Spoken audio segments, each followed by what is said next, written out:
I'm interviewing Sean Harker, and Sean Harker, we've known each other for forever, like since we grew up together in Pocatello, Idaho. That's not Pocatello, Iowa. Just kidding. Because everybody, like, when I went to the National Scout Jamboree and I'm getting the operator to call home, and they said, Idaho, is that a country? And I'm like, no, it's not a country. It actually is a state. So anyway, but anyway, we grew up in Pocatello, Idaho, and we were talking earlier, this summer or this fall, I guess, and I've known that Sean's had patents. You've got your own business, and you've gone through this process that entrepreneurs do of developing things. But one thing what I've been really curious about is the different backgrounds that make up, inventors, and why they come up with the products that they come up with, because they don't come up with it just because. I mean, that's very, very rare. Usually it's because they're trying to solve a problem that they have, and all that comes from their background. So anyway, so tell me a little about since we went to high school. He was, Sean was an athlete, was always in shape, probably in very good shape now compared to myself. I ran cross country, so I was in very good shape in high school, but not so much after. But at any rate, so tell me about like where your journey went. I mean, where did you go to school after? Yeah, so I went to, after graduating from Highland High School in Pocatello, I then went down to Snow College, which is in Ephraim, Utah, and I continued my football career there. We were actually the national. So our high school year, we were state champions. Right. Previous year, when we were juniors, we were the junior runner-up because we had one bad fluky play near the end of the game. But then when I went on to Snow College, we were the national champions, and I was a punt returner and a safety there. Okay. Then I went on a mission for the Church of Jesus Christ of Latter-day Saints, ended up serving in Los Angeles area and worked primarily with Cambodians for 18 months of my mission. Wow. Well, we have something in common there. You speak I went to Anaheim. Oh, really? And only one of my areas was Cambodian.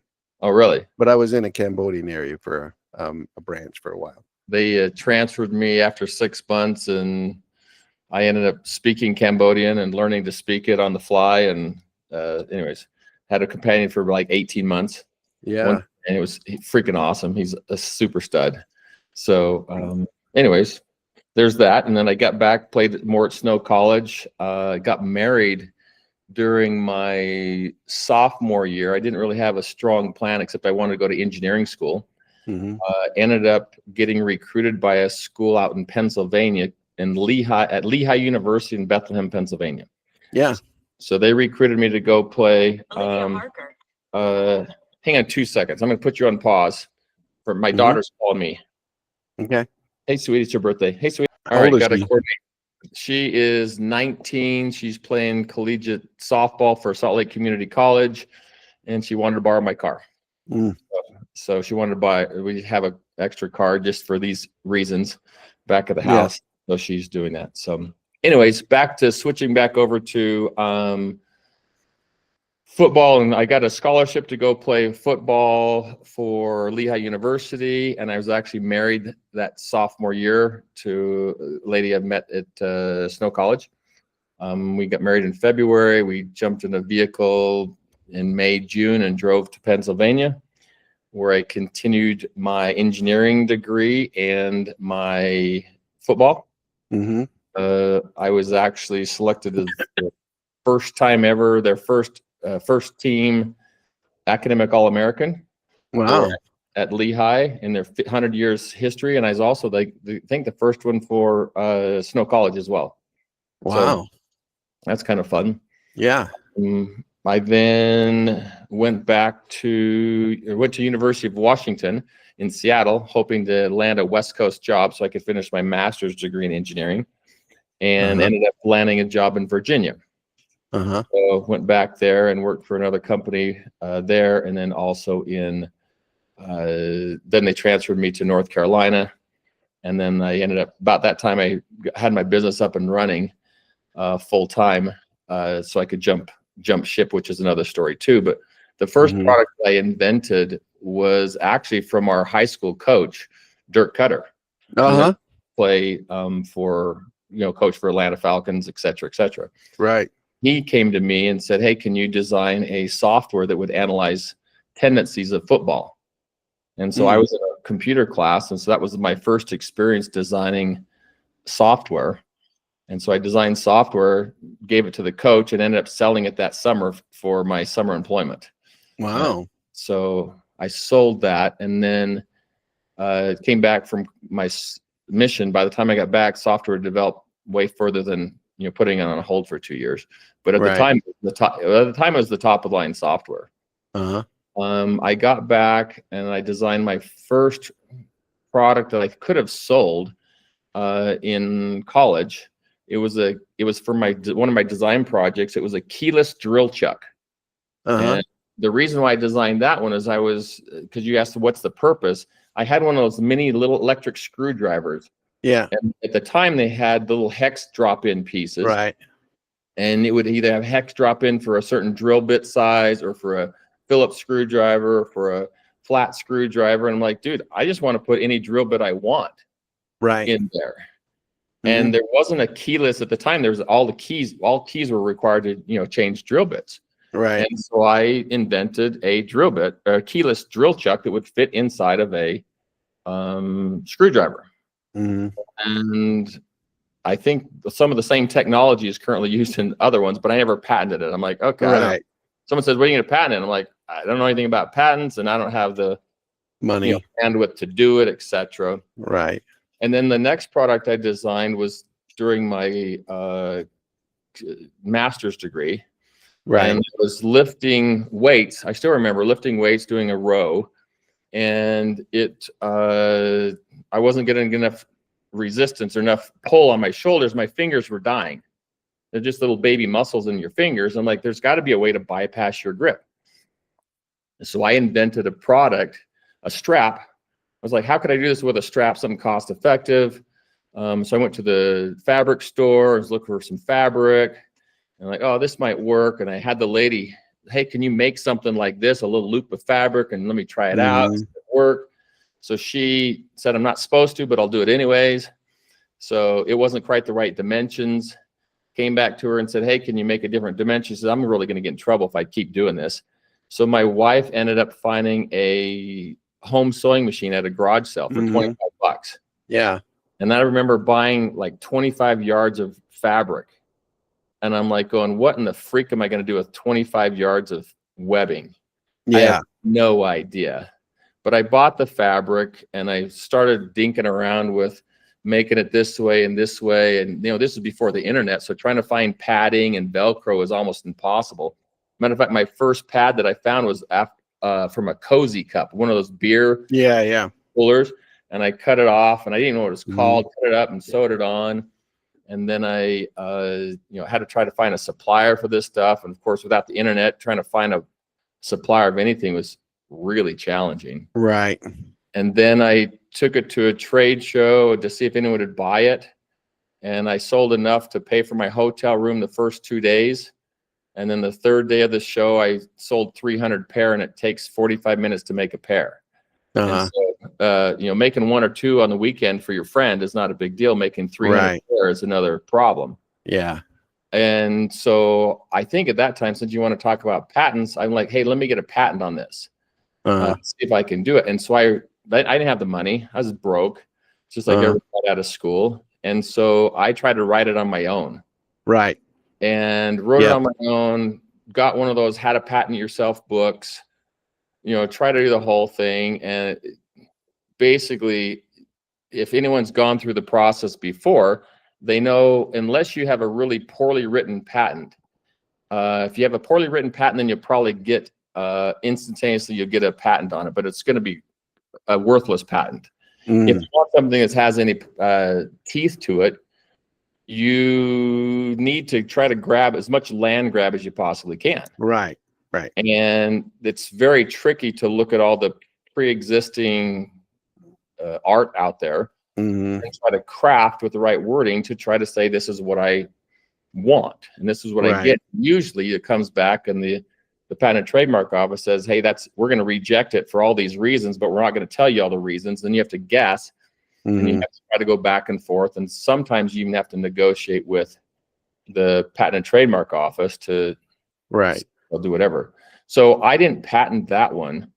The first really, really, really good patent I had was one that let me back up in the story of the evolution of the company. So when I made that strap was a looping strap that would loop around different things. Now, tell me the name of your company, because I don't know that.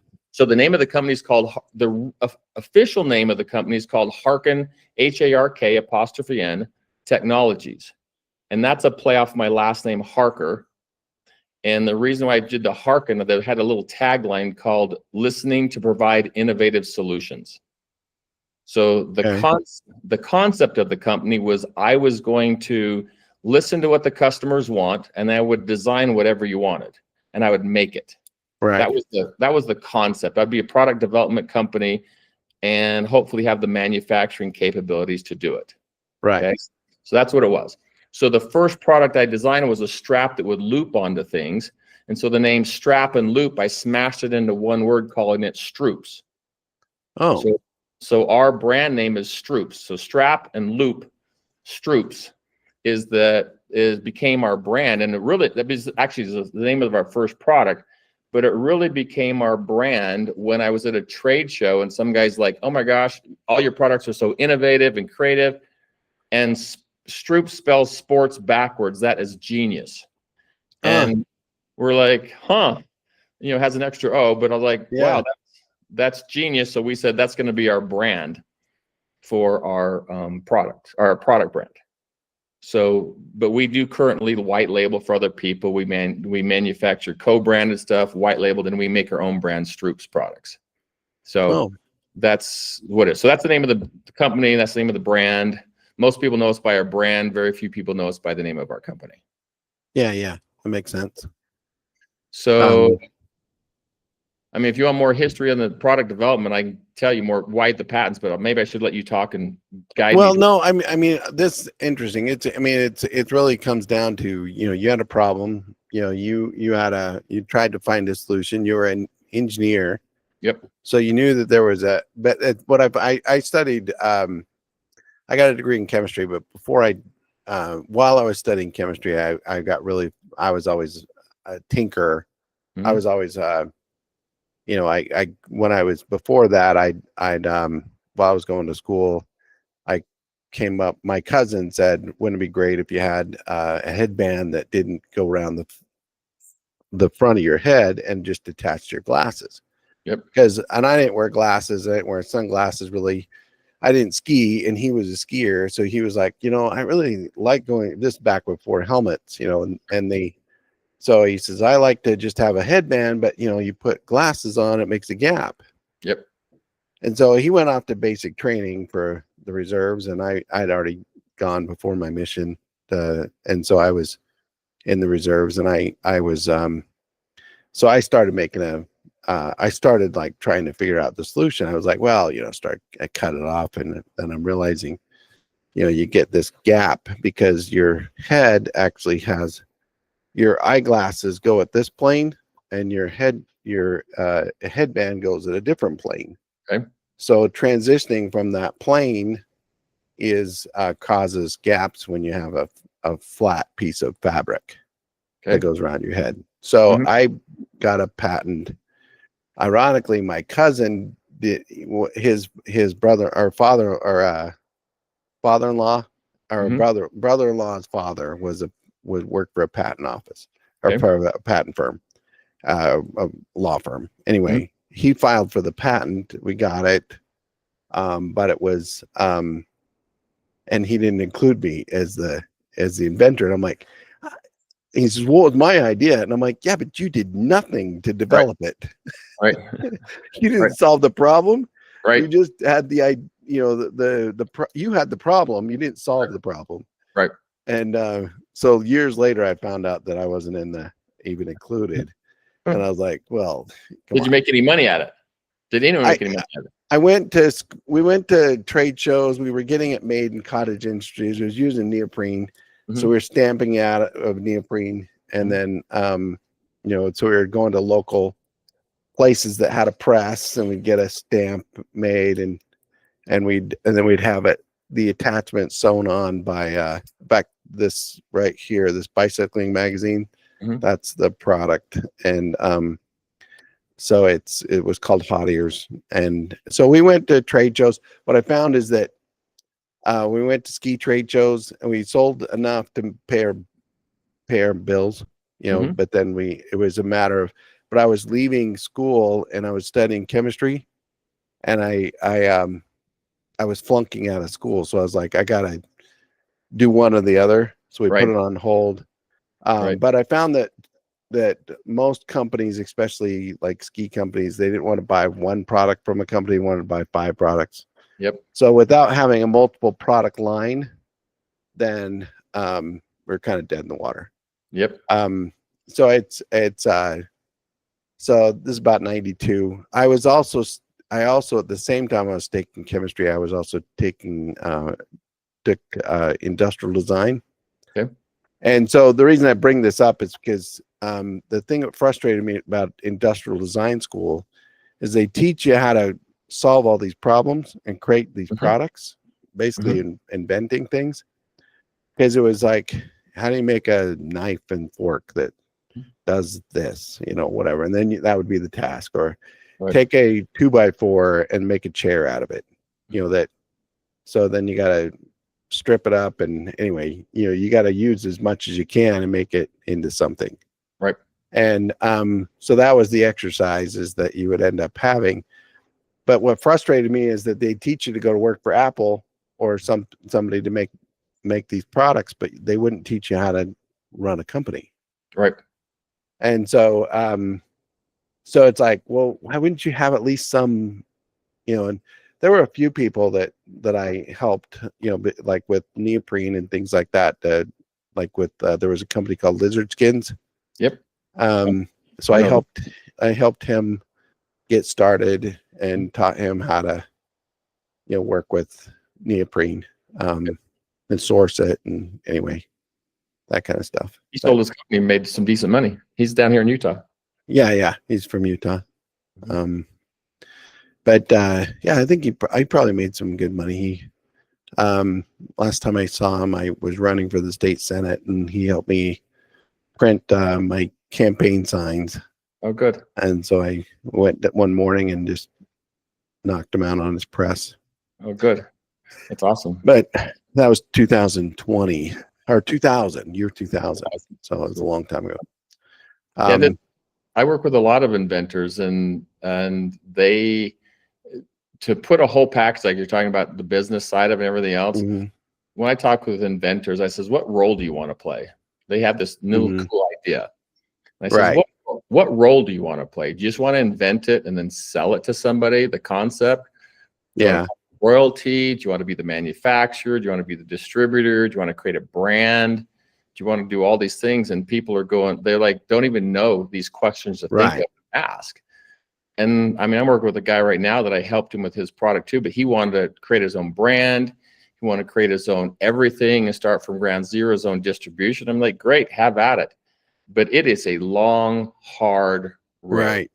And you better have some money behind you, and you better be smart, and you have to come up with the right products and the right risk levels and everything else that you've got. And he's not going to make it.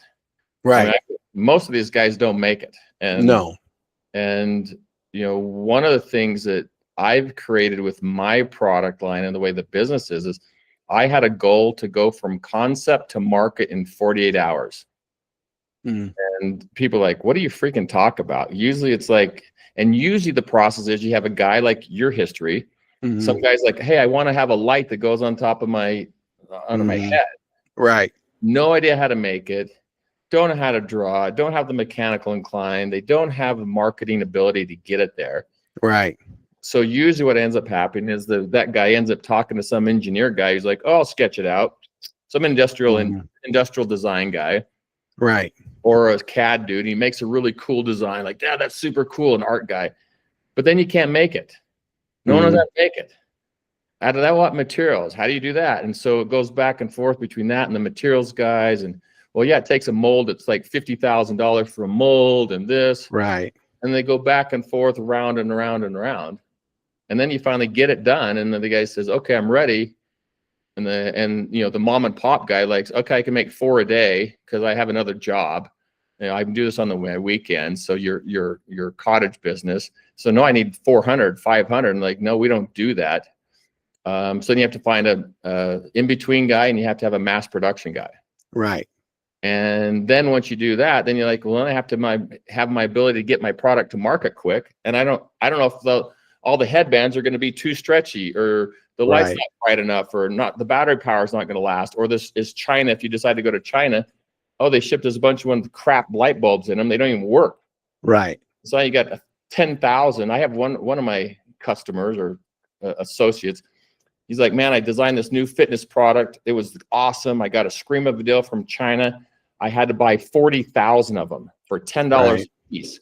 I says, how many do you have left? I says, well, the first year, I think we sold about 500 of them. I think we still got 39,000 of them still left. I'm like, look how much money you saved. He said, yeah, my job. Right.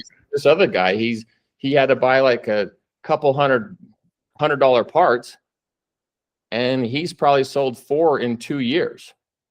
Yeah, yeah. And so we have the ability, with how I've created this company, I have the ability, if the product is within our capabilities, which we have quite a bit of capabilities, but if it's within our capabilities, I can turn a product from concept to market in 48 hours. And also at a very low risk to the customer. I can build 1 at a time, 10 at a time, 100 at a time, whatever. Do you have injection molding or 3D printing or what? So our capabilities, obviously design. I design all the products. We have 3D printing. We have sewing. We have metal fabrication. We have powder coating. We have elastic resistance, and we have CNC wood routing and screen printing and assembly. And we have a photo studio and a video studio and a built-out gym that I can shoot. I can take a product right now, we'll walk out in the gym, and we have a trainer, one of our models, who's also trains here every morning. So if I wanted to, I could say, hey, great, we're going to make this today, go back in the back, make it, come in here, test it, love it, tell the lady she's got to stay after class the next day, and I can shoot videos of how to use product. And then we can put it up on our website if we wanted to, or just give the information to the other customer. But then you have to, that's the product development cycle, which is crazy fast. Yeah, yeah. And now the missing link we've had is trying to get it to market. So one of the things, we finally found an Amazon group that I think can get us launched there. And now we instantaneously on the biggest platform in the world to do it, because we've been struggling. We've been trying to sell mainly through distributors. And it's just you have to go and beg the distributor, please carry my product. Well, every year we're going to look at new products. So right now it's not the right time. So come back in 6 months. And then you get the distributor to pick up the product, and the guy's like, this is cool, but now I have to go and convince everybody else to sell this. And I got one distributor right now. He's like, well, I got 20,000 parts, not yours, 20,000 different line items. SKUs. Why am I going to give yours any attention? Right. So I have to go teach the end users to then how to use the product, to then go buy it from the distributor. And now you're like, why am I spending all the money and hand it over to you? Right. So how do we do this? So it's a very challenging process, and most entrepreneurs and inventors have no freaking concept, and then they don't know when to patent and when they shouldn't patent. Right. There's a huge questions in there, and then what kind of patent can you get, and how, and really, in my opinion, which I've heard this quote before, but a patent only gives you the right to sue. Right. You don't have the money. Yeah. Protect your patent. You might as well not have a patent. But there are some other strategies you can do if you choose not to have a patent, but there's a couple different things you can do instead.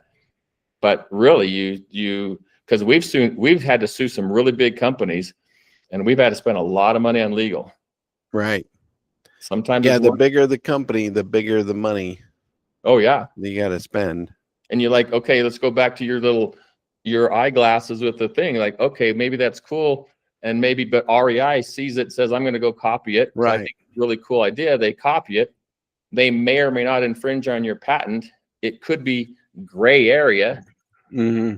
And then they say, like, okay, we'll spend $5 million on this. You're like, dude, I'm making these out of my backyard with a pair of scissors. Right. And, okay, let's have Yeah. that. Yeah. And back when I was doing, I was getting ladies that had sewing machines in their homes, Mhm. and I would go have them make parts, Mm-hmm. and it was, paid by piece rate. Yep. And then I'd, collect it. Now that seems to have evaporated somewhat. I don't know. I haven't really been in it this for a long time, but what I the Shark Tank people that I know, and I'd recommend applying for Shark Tank, for your products, because I think it's interesting. I think it's now the thing about Shark, we did get on Shark Tank, but I knew that we were I didn't know if I could make really good ice cream. I knew I could make a really flashy product. Uh-huh. It was all about, for me at first, it was about there was a product, process. Like I was trying to make, we I was working in software engineering, and I got laid off, and I was like, for after 9/11, it was like 50% of the time I was working. Right. And so I went to my wife and I said, well, let's buy a burrito franchise, and we'll just run this burrito franchise, and that'll be our stable income. And then we'll go. Well, it didn't end up being stable income; it was a stable loss. And so we had. So luckily, I was able to get a job pretty quickly, and that lasted. It was supposed to last a couple months. It lasted a year, Mm-hmm. and so that made up the difference. But we had extra space. We needed to do something with it. So I just went to the customer and said, what do you want to do? And they said, what they want. So it's, so what I was getting at is that, we had extra space. We said, well, what do people want? Everybody said ice cream. I was like, burritos and ice cream. That wasn't what I was thinking. And, but it was called New York Burrito was the company. And so they would make, it was kind of like Chipotle in the fact that you'd pick your tortilla and you'd whatever goes in along the line. Mm-hmm. And but it was like always like something like Thai peanut or it wasn't like Mexican. Okay. So it was so I wanted to so then I was like, well, so nobody knew what New York burrito was, because it was really more of a deli style wrap than Mm-hmm. it was so then a burrito. Mm-hmm. So that was my background of food. So then my process, I looked into ice cream and I couldn't afford freezers. So how am I going to make it? And I was like, my ice cream manufacturer says, don't do ice cream unless it's different. So I went to what's different, and went back to the customer, and this where that customer, back and forth, asking what they need, what's the problem, how do you make it better? Yep. And there's a good book that that's kind of a lot of people don't know about, because it was a textbook at BYU by a professor called Boom Start. Okay. And it goes through 6 hats of questioning about a product and determining whether it's going to make it or not. Mm-hmm. So it's so you put on different hats, like, well, does it solve this problem? Does it have a wow factor? There's a variety of things that you ask. Okay. And so so that's a good process to go through. Mm-hmm. And what I'd taken an entrepreneur class from this guy, and I called him up and I said, hey, I just want to get your input. What do you think about custom made to order ice cream? And making it this way. And so he says, well, let my class do the 6 hats. Right. So he did the 6 hat study on it's like probably 6 or 7 times. We always came out with the same score every single time. It was really interesting. But if you're under 7.5, then you go back to the drawing board. Okay. If it's over 7.5, then you go forward. Okay. And so we were always over 7.5. So it was Oh. like, all right, well, it was interesting to see the consistency. Mm-hmm. But at any rate, point of the matter is that that question back and forth with the customer to figure out what they wanted and what made things different, Right. is kind of, and I couldn't afford freezers. Mm-hmm. When it came down to it, I couldn't afford freezers, and I found my wife left an article about liquid nitrogen in out, and my chemistry background, I was like, well, that's it. I was like, we'll just do that. And then I found, I was like looking and nobody else was doing it. I was like, Right.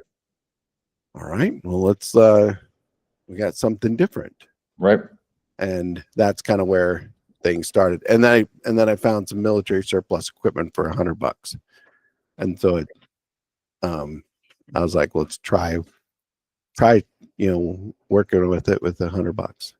So that's where everything, and we still use that same equipment today. Did you then start experimenting with ice cream flavors at your burrito shop, or how did you? Yeah. So you liked it. So you like messed around and you're like, okay, let's see if we can make. I was pitching it across the counter. I was actually pitching the idea across the counter, like as I'm making an ice cream. I'd say, hey, I got this idea, and I was getting input as I'm making a burrito. Oh. And then I got a couple of guys that were put in some money to build out the counter on the other side. Okay. And then it was like testing. And so what we found is that most of the ice cream flavors were too strong, for a single serving, like 6 ounces of ice cream mix. Okay. So, and so over the years, we figured out we had to pre-dilute them. But once you pre-dilute a real flavor, then they start fermenting. So then you had to figure out how to. So everything causes another problem. Oh yeah. So once you find one solution, it's like, oh well, now I got another problem. Yeah. And then the thing is, when someone else comes in and says, oh, now I've just looked at what you've done, Jerry. This is really easy. I'm just going to copy it. I'm like, going really obvious. It's really obvious what it is. Like, no, it's not really obvious. To get from there to here. Now, when you see the solution, it's kind of like you do a math problem. And remember going like calculus or something. It's like, man, I don't know how to do this. And you get stuck and you can't. And then someone gives you that one hint. Right. Like, oh, that's so obvious. Or when you do the Finding Nemo or whatever it is, or, some thing like, where is, I forget what, anyways, these little things, like once someone tells you the answer, right, it's like, oh, it's so obvious, but it's not obvious until someone tells you what the answer is. Then it's obvious. Yeah, exactly. It's like, it's where experience makes up all the difference. It's like everybody's experience. Like the guy that came up with Dippin' Dots, he was a microbiologist. Okay. And so he was working for a company trying to create a way to preserve biological samples. Okay. And so he was using this liquid and he was running through a screen and dropping it into nitrogen to create these beads. And he's like, yeah, I bet this will work for ice cream. I really like ice cream. And that's how it started. And it was like, it's like if he had not been a microbiologist working on something else, he would not have. Nobody else would have ever come up with that. Oh yeah, it's well. There's a couple different things. Seeing it, and say, okay, how many people see things that happen and never do anything about it? And then now you do it. Now who's going to take the next step and make it all the way to the market? I think that the microwave, I remember hearing about the microwave store, which I think is very interesting. I don't know if you've heard that, but this guy's like, man, my food's warm. I'm sitting out by this radiation. Right. This is kind of wild. And I can imagine I'm cooking myself. How many people were also sitting in that same spot before and like, dude, this is hot. I'm out of here, and just pick up and leave. Right. Someone else like, dude, this is kind of cool. I think it's really nice to get my food warm. And maybe every day they brought their food there and get warm. And that Yeah, might be the I middle don't level. know. But I'm just thinking of this. I could imagine someone said, I'm sitting too close to this. I don't like the heat. I'm leaving. Someone else says, I put my sandwich there. It's hot every day. I'm just going to put my sandwich there and get it hot and I'll eat it, and Right. 30 minutes later. And then there's someone else that says, I wonder if I could capture this and I could actually do something with it. And I'll just do it at my house, kind of like make ice cream out of my house. It's kind of fun. My grandkids come over, we'll make nitrogen ice cream. That's kind of fun for this. But then someone says this, no, I'm going to actually take it to market. And I have the ability to take up market, and I'm going to have the stupid sweat equity and the tenacity to keep doing this until I figure out how to do it. And there's most people throw in the towel or run out of money after a short amount of time, or they just don't have the tenacity. Like, dude, this is hard. I'm not doing hard. I'm out. Right. There was a guy that had, and I don't remember his name, but he had a New York burrito shop, and I was buying equipment from him because he was closing. And he was I said, well, you're not losing money. You got a lot of money and you got $100,000 invested in this store. I said, the landlord's going to let you walk away. Oh yeah. I don't really care. It's like, and I'm like, well, I said, why are you closing? He's a fireman. So he's on 3, off 4. He says, well, it's getting in the way of my fishing. So when anybody wants to do a business, I tell that story. I said, listen, it's going to get in the way of your fishing. So you need to decide whether you care about fishing or about the business. It's going to be long and hard. The opportunities that you hear about every once in a while, someone just, strikes a gold nugget on the first, step on the shelf. It doesn't happen very often. And usually it's really, really painful, really difficult. And even if you got off the ground a little bit, you're going to hit some speed bumps at one time or another, whether the market changes. I mean, with us, we've had multiple market changes when you have internet came around. You had the ability to source products. Then you have Amazon comes around and just have the way people do business. And then you had COVID comes around and no one goes to the trade shows anymore. And now they have a different way of buying and selling. So there's and then we have competitors coming out the wazoo. And then you have, in our space, the fitness products. Then you have everyone from China just copying your products and putting on the market for 1/10 the price or 25% the price. You're like, okay, how do I stay relevant? And if you're not agile and have the tenacity to do it and have the cash to do it, you're screwed. You're absolutely the infomercial is I was watching, there's a show on, I think it's on Netflix or on one of the streaming services on that. It's kind of the history of the infomercial. And so anyway, but the infomercials kind of died, but you have it's changed. Now it's short infomercials. Now the infomercial today is now Facebook, TikToks. And if you have 1 million followers or 2 million, and so if you're not a hot girl under the age of 25, trying to get some attention on the internet is really, really difficult. And so if you're young enough, I've got a niece who's killing it on the internet. She's got over 1 million followers, and everything she says, everybody just does. And I bet she makes over 2 million net a year. And she's like 25, 28. And all she does is social media stuff.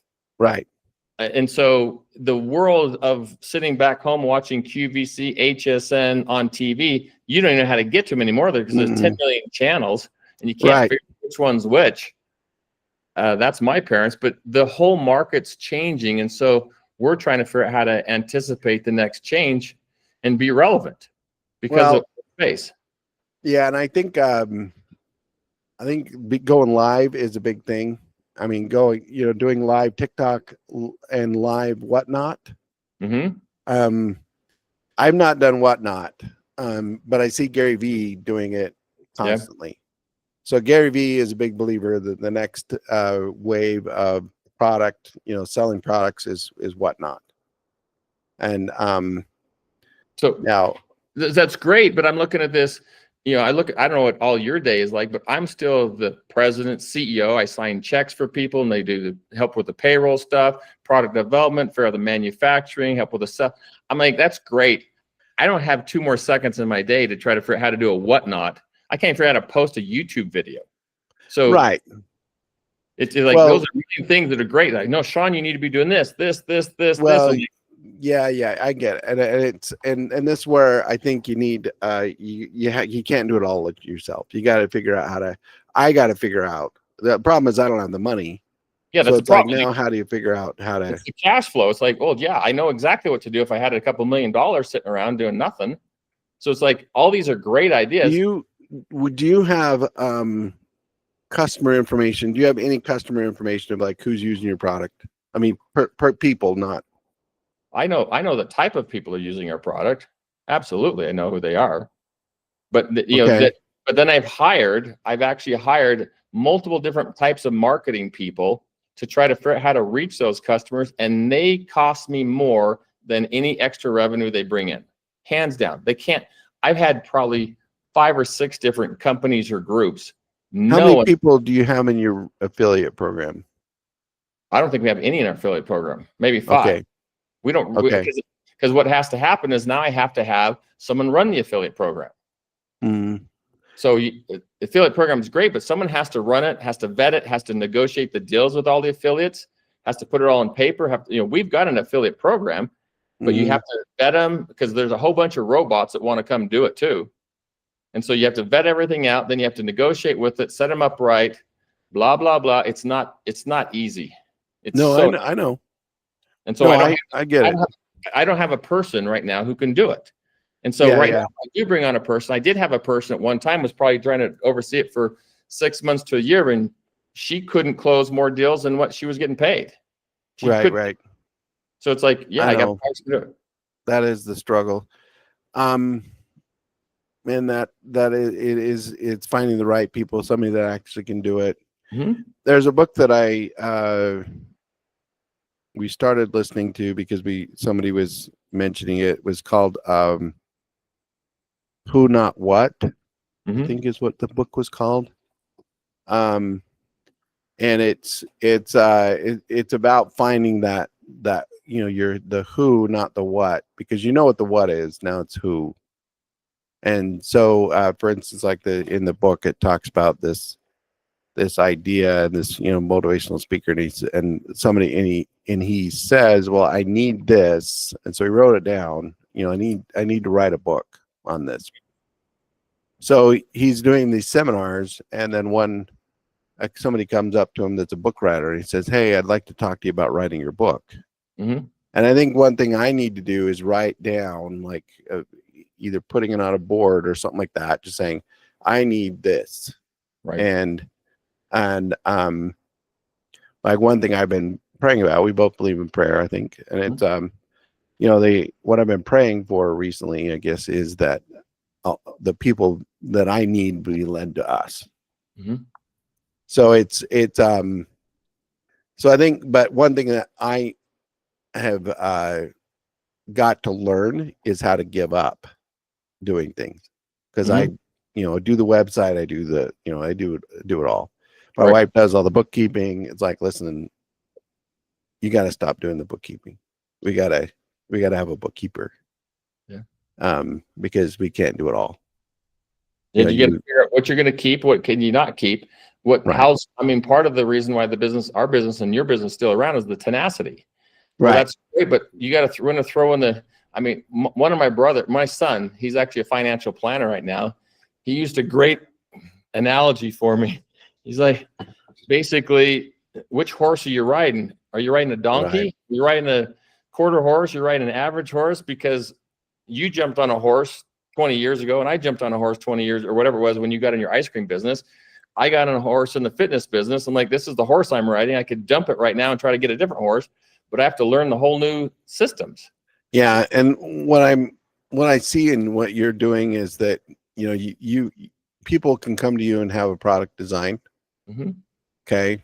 But then you're probably still trying to build that product. Right? Oh, Right. yeah. That's how we make our money. So how do you spin that off? How do you say, okay, now there's a budget here for getting it built, and then it's got to go like for instance, like if I onboard a product, just like any other resource, then who's going to run it? Mm-hmm. And do you have that set up? Yeah. Once I design the product, and the customer gets approval, I just hand it over to her production team and make it. But we try to control. One of the things interesting in the fitness industry, they're really weird people in the fact that they don't believe they should pay for any product development. They just don't. It's a really weird industry. Everybody else I talk to, like, yeah, we'll pay for the product development. These guys don't want to pay for product development. So the only way and most of them don't have the money to do it. So what I've done is I've done manufacturing contracts that says you have to buy them from us for the first X number of units or so many years or whatever it is. Right. And I really call it venture capital engineering. And because I'm investing in you, you don't have to pay the engineering fees. And I'm going to charge you a little more per piece than what you'd get from somewhere else. But that's how I make my money. Right. That makes sense. So that's been the best by far, but there's a lot of people that can't sell. But it's just like any other venture capital in that a lot of venture capitalists maybe make 10 to 20% of their investments actually make money. Most of them don't make any money. So a lot of them we don't make money at.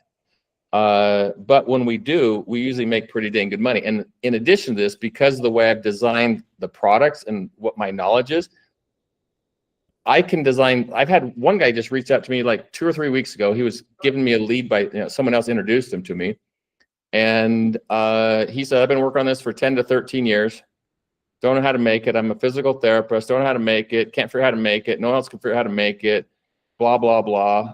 I says, well, tell me about it. So he told me about it. I had the thing sketched out and done while we were on the phone. Right. And I then over the weekend finished all the So drawings. you're his who? I'm the who. So I can actually manufacture and design and I have the distribution channels. Right. So basically what he has education and knowledge in how to use this piece of equipment in the physical therapy area. And he has connections to help make it go. So I did the same thing with a guy in the I did a Major League Baseball throwing pitching device. He had this idea, didn't know how to make it, asked me to do it. I says, great, I'll make them for you. He's in the Major League Baseball, one of the pitching coaches. And so he knows all the other pitching coaches. I'm like, how about it? So he has to buy them from us. And I got the same thing with a Pilates company. I got another one, some other guy designed. He had me design something, asked me to design something on Thursday. I had it done by Sunday night. It was all done. Right. And I could put them on Monday, Tuesday. Right. Normally it would take him probably 2 years for this process. And I can do it in 2 days. Right. That's amazing. So it really is. But that's where that expertise, that experience comes. Yep. Without that experience, without the engineering, without the product experience that you've had previously. Yep. But one of the challenges on this is I talked to a design firm. They came in to see me, and I asked them what their minimum fee was, and I think it was like $7,500. Mm-hmm. But they normally don't flip a product for at least 6 months, and then it usually is not right. And I'm like, what's it worth if I was to charge somebody? How much would they pay? To me, it's kind of like if I can design your product really quick, I can get you to market really quick, so you could have extra revenue. Let's say the average is 1.5 years to 2 years to get a product up to market. If I can get it to you in 2 days, you have 2 years of sales that you have. And so what is that worth? How much should I be charging for this? Because the challenge comes in is like, Sean, if you charge it for 2 years, then I would pay you $50,000. But if you did it in 2 days, I'm not paying you $50,000 for 2 days worth of work. That's crazy. I'm like, yeah, but shouldn't you be paying me more? Because I did it in 2 days and I can go to market, and you had to have no cost out of pocket, and I could quickly tweak it and make it better or different or whatever it is. Isn't that worth more? And most people can't wrap their head around that. But I was like, well, should you charge you more for shipping because it's next day? It only took you 1 day. Or should you pay more for 5 days shipping because it took you 5 days to get it there? Right. Well, our brain says next day air, because we're accustomed to it, next day air is way more expensive. Well, why? Only 1 day versus 5 days carrying the product. So it's a very different sell. But at the end of the day, I'm really trying to lock. But what I found too is if I tell people the answer, like, oh, this is really simple. I've done that with a couple people. Like, oh, it's simple. I agree. We're going to do this deal. And I tell them the answer. none of them want to sign the papers afterwards. So I usually Right. just hold it quiet to my chest. And like, when you're ready, just let me know. Well, there's I've been in, so it is part of it's going to be, you're strapped for cash, right? Mhm. You know, Yep. whenever you're doing these things. Yep. There's a company called Rev Road, and what they were doing is they were taking money, but they were not putting money into businesses. Mhm. Nitrogen tank rolling back behind. I think we're doing a school presentation tomorrow, so it's Good. so we do a lot of STEM stuff too. But the in fact, it's kind of funny. That's another story. I'm helping a customer. There's group of 4 that came in yesterday afternoon, and I said, and I'm like, "Was first time in? Yeah, I've never been in before." I said, "What are you coming in for?" And he said, "Extra credit." So there's a chemistry professor at BYU and UVU that give us extra credit for people coming into the store. That's awesome. So it's anyway, it's kind of funny. So they're taking pictures like of their Right. product and taking pictures Right. of me, and anyway, it's kind of funny. But it's but what Revro would do is they and they've stopped. They would take on companies. They would take equity for giving services. Right. They wouldn't give money, but they'd give services. So the marketing and things like that. What I'm kind of suggesting is maybe we've been looking at something like WeFunder, and which is like Start Engine, and to raise money for products, and then it's kind of like a Kickstarter, but but my question has always been like, well, how do you pay people back?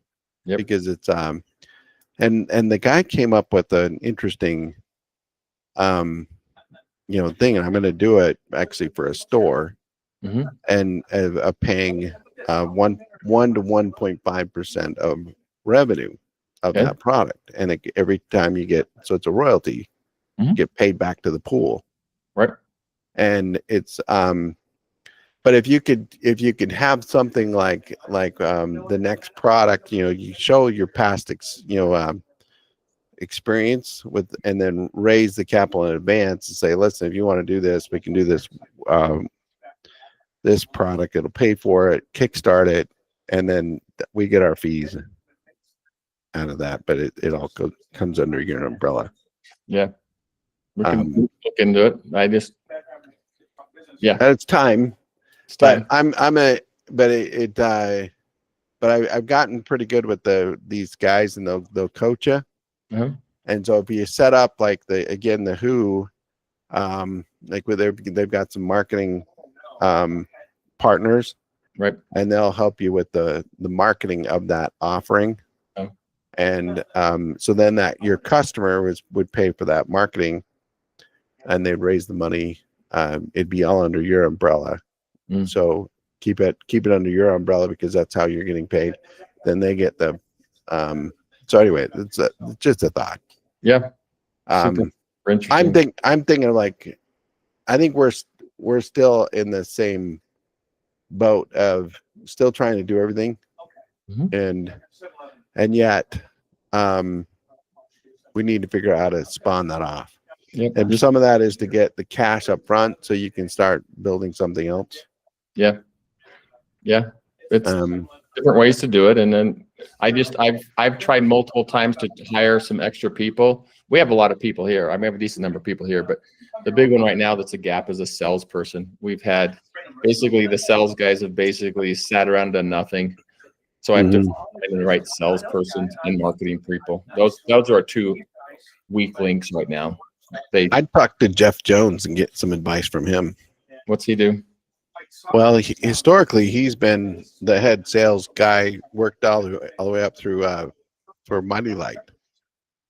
And so he's been around the block a lot for like product sales. But he might have some ideas of how to hire for that position, and where to go. I mean, he's done very well at at product sale, direct sale. But I don't know where he's working right now. I don't know if he's still there. I know that he left there and did a furniture business of some kind. After my light got bought by venture capital, but then when they sold it again, so then they the new company, realized that the venture capital destroyed the company. So they brought back the old sales guys. Right. And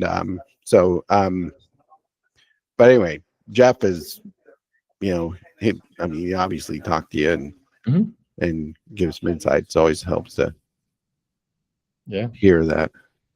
I think that's, in fact, that makes me think I should probably talk to him, because that's one of our weaknesses too right now is sales, inside sales. Yep.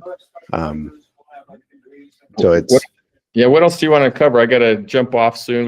No, that's about it. I really wanted to get there was one other thing I was going to talk about, but it's a longer story, so we can talk about it another time.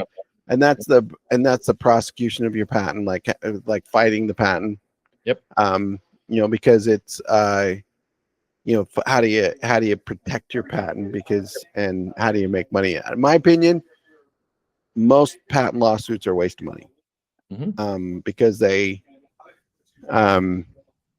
it's too easy to poke holes in a patent, and when especially in court, because the problem is the court system doesn't understand patents.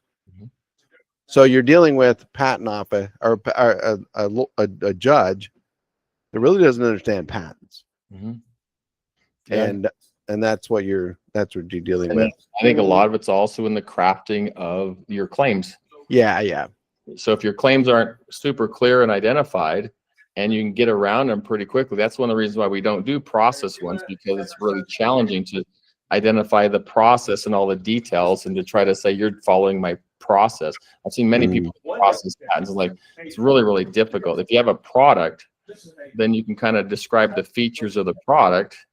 We also have some trade dress stuff too that we've won recently, which is a totally different thing. And then there's trademark stuff that we've been involved with. So there's a lot of right.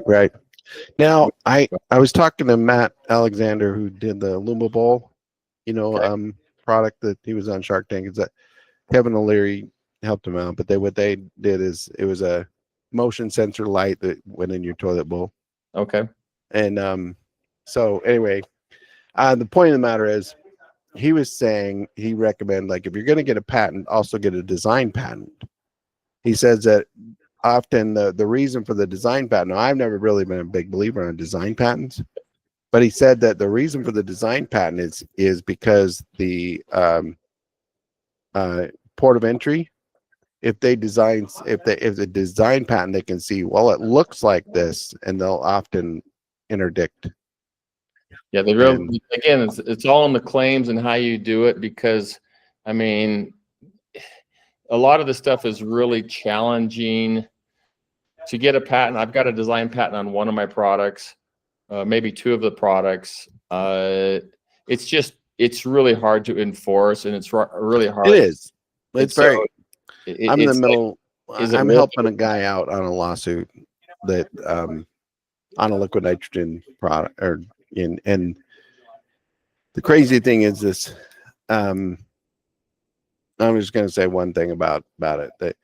So this company, they copied his patent, they licensed the patent, canceled the license to the patent. In the process of canceling license to the patent, then they filed a challenge with the patent office, and so he went through reexamination twice with the same company. Wow. So then when they licensed it, though, they put patent and patent pending on their sneeze guard.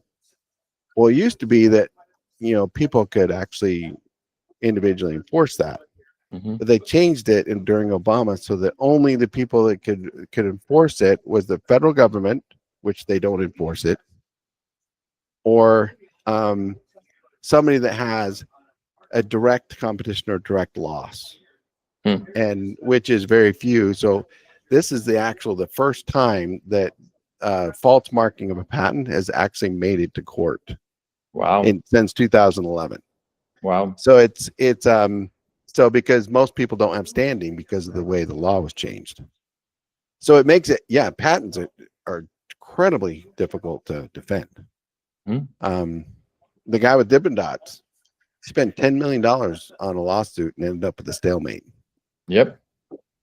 Yep. We've enforced our patent multiple times, and I don't think we've ever made any money, but we broke even with the legal costs versus what we spent. And then the trade dress one, we're in the process of finishing.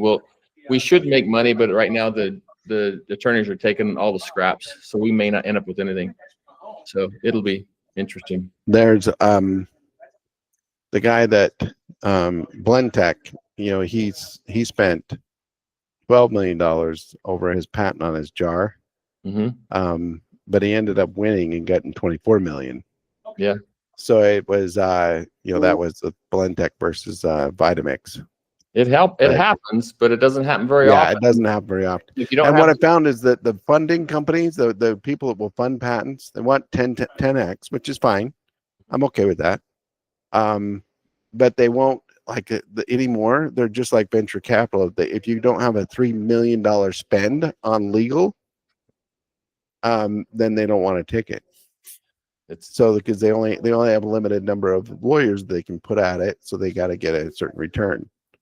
And so it's like, well, listen, I only really need $100,000, $200,000 because this is a simpler case. It's like, no, if you don't have $3 million to spend, we're not going to go after it. Not going to play it. Yeah. I get it, man. So it's anyway. Well, thanks, Sean. I'd love to hear more about the enforcement, because I think that's one of the things that people are disillusioned with is well, they think you got a patent. Well, you got a gold mine there. Yeah. Well, you basically have a right to sue and spend more money with probably no return. And our court system has become so bad. Our patent system has become so bad with the first to file versus the first to invent, where America's always been first to invent, not first to file. So somebody can, now in the end, first to file probably won't win, because the first to invent will invalidate the first to file, which means nobody gets a patent. But anyway, so I hadn't thought about that dichotomy. But anyway, well, thank you, Sean, and we will talk to you soon. I've really appreciated your help and your reaching out, because it's been a very difficult year for me. And it's so having that support has been incredibly valuable. So I want you to know that it's been very appreciated. No problem. Thank you for keeping in touch and being there, because I needed it. I really needed it. It's okay. So, just keep reaching out, and every once in a while, just when crap happens, it's nice to have someone to share it with. Yeah. Few people understand what we're doing. Well, and you got to stay stoic, because it's like, if you don't, then people pick, well, they're going to go out of business. I'm like, no, I'm not going out of business. I'm just having a hard time. That's right. I know. And then you have to appear in front of your employees like everything. Right.